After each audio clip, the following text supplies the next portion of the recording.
हाय buddies, मैं हूं आपका दोस्त मनीष और ये हमारा यूट्यूब चैनल मार्गदर्शक गुरुजी। दोस्तों, आज के इस वीडियो में हम वुड का 27वां यूज देखने वाले हैं। पिछले वीडियो तक वुड के 26 यूजेस हो चुके हैं अलग अलग कॉन्सेप्ट्स के साथ। ये 27वां यूज है, एंड तक जरूर देखिएगा अगर कॉन्सेप्ट को समझना चाहते तो। आइए शुरू करते हैं।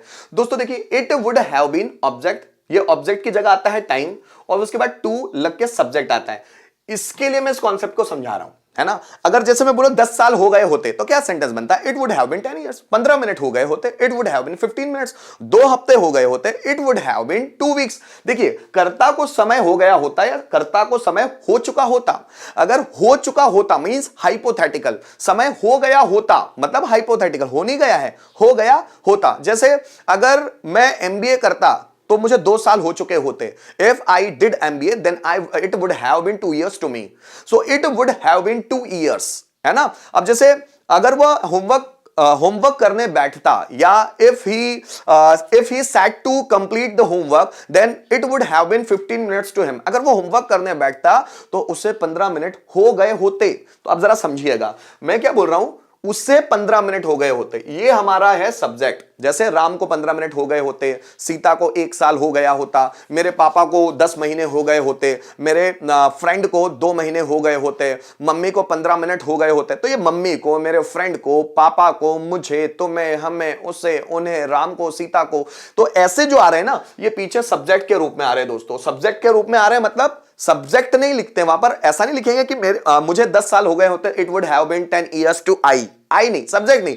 सब्जेक्ट के लिए वहां पर यूज करते हैं दोस्तों ऑब्जेक्टिव केस। मतलब अगर आई के लिए मुझे 10 साल हो गए होते, so it would have been 10 years to me, मतलब आई ना लिखकर उसका ऑब्जेक्टिव केस लिखते हैं ना। पूरे सेंटेंसेस में देखिए, गाना गाते हुए राम को 15 मिनट हो गए होते, राम को, है ना, तो ये राम पीछे आ जाता है, टू राम। सो गाना गाते हुए राम को 15 मिनट हो गए होते। डांस करते हुए डांसर को ये सब्जेक्ट है ना, डांसर को आधा घंटा हो गया होता। बाजार जाते हुए हमें 1 घंटा हो गया होता, ये हमारा सब्जेक्ट है ना। अंग्रेजी सीखते हुए हमें 4 महीने हो चुके होते। टाइपिंग करते हुए उन्हें 2 घंटे हो चुके होते। उसका इंतजार करते हुए मुझे बहुत दिन बीत चुके होते। पढ़ाते हुए हमें 10 महीने हो चुके होते। लेटर लिखते हुए शिवाय को 10 मिनट हो चुके होते। यहां पर हम सबसे ज्यादा सब्जेक्ट पे फोकस कर रहे हैं। अगर इस तरह के सेंटेंसेस में सब्जेक्ट आ जाए तो उसे बनाएंगे कैसे, तो उसका भी बहुत आसान तरीका है। आइए उसे समझने की कोशिश करते हैं। गाना गाते हुए राम को 15 मिनट हो चुके होते, तो सबसे पहले गाना गाते हुए, तो हमें ऐसा भी, या इसको बाद में लेते हैं हम लोग। गाना गाते हुए राम को 15 मिनट हो चुके होते, तो हम लोग बनाते हैं इट वुड हैव बीन, ठीक है, कितने? 15 minute, 15 minutes. It would have been 15 minutes. Ram को, तो हम लिए राम के लिए टू राम लगा लेंगे, ठीक है। ऑब्जेक्टिव केस में वो सब्जेक्ट नहीं है। It would have been 15 minutes to Ram. गाना गाते हुए, सिंगिंग अ सॉन्ग, ये बना दी। So it would have been 15 minutes to Ram singing a song. Dance करते हुए डांसर को आधा घंटा हो गया होता, डांसर को आधा घंटा हो गया होता। सो it would have been half an hour, है ना। आधा घंटा हो गया किसको, हो गया होता किसको? डांसर को, टू डांसर। डांस करते हुए, डांसिंग, खत्म।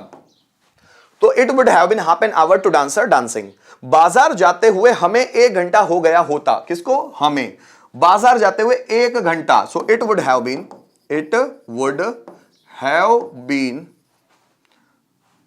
1 घंटा, 1 आवर, ठीक है, टू अस, हमें। So it would have been 1 hour to us. बाजार जाते हुए, गोइंग टू मार्केट। इस तरह भी बना सकते हैं। जैसे लास्ट में हम लोगों ने लास्ट वीडियो में समझा था, व्हाइल गोइंग टू मार्केट, बाजार जाते हुए या बाजार जाते जाते, व्हाइल गोइंग टू मार्केट। बाजार जाते हुए, खाते हुए, पीते हुए, सोते हुए, डायरेक्ट आईएनजी फॉर्म में इस्तेमाल कर सकते हैं। अंग्रेजी सीखते हुए हमें 4 महीने हो चुके होते, सो 4 महीने हो चुके होते। इट वुड हैव बीन 4 महीने, 4 months. It would have been 4 months, हमें, to us. So it would have been 4 months to us। अंग्रेजी सीखते हुए, learning English.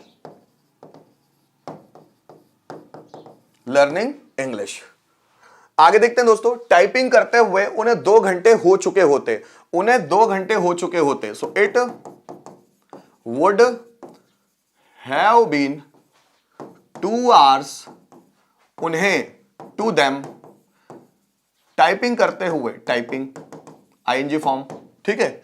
So it would have been 2 hours to them typing, उसका इंतजार करते हुए मुझे बहुत दिन बीत चुके होते। सो बहुत दिन बीत चुके होते, it would have been, it would have been, बहुत दिन, many days, it would have been many days, करते हुए मुझे, टू मी, पहले इतना समझ लो, it would have been many days to me, उसका इंतजार करते हुए, आगे लगा दो waiting for him, waiting for him.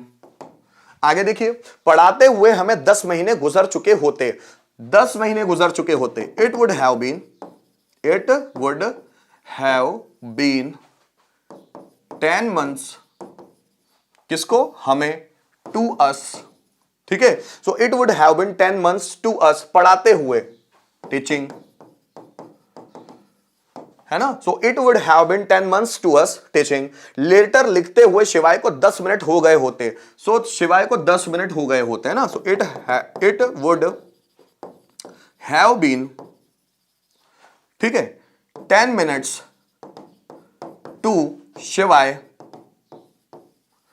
Letter लिखते हुए, writing a letter, writing a letter, ठीक है। तो it would have been 10 minutes to Shivay writing a letter. So guys, इस वीडियो के माध्यम से हमने वुड का एक और अलग कॉन्सेप्ट देखा। उम्मीद करता हूं आपको यह कॉन्सेप्ट भी बहुत पसंद आया होगा, आपने बहुत ही मन लगाकर सीखा होगा। Thank you so much for watching this video till the end.